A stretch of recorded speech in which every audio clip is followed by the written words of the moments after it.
May, yung labahan doon ha. Huwag mong kalimutan. Oo, tapos na. Yes! Na Wow.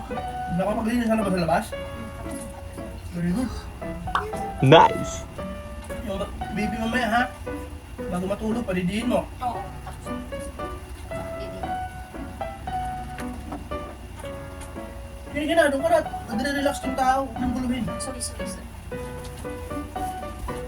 Wow. Ano ito lang buhay?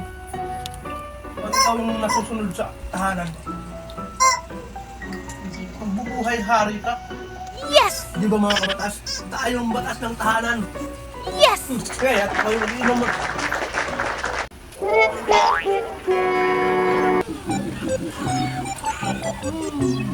Oh no! Ganyan talaga mga kabatas. Ako ang batas. Ng tahanan ito.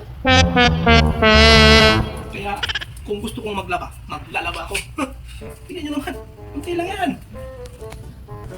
Talaga mga kabatas, kahit gabi. Nagkakaroon tayo. Overtime to, overtime. What? Ganun talaga. Yung dapat ang nasusunod sa bahay. Pag gusto natin maglinis, walang makakapigil sa atin.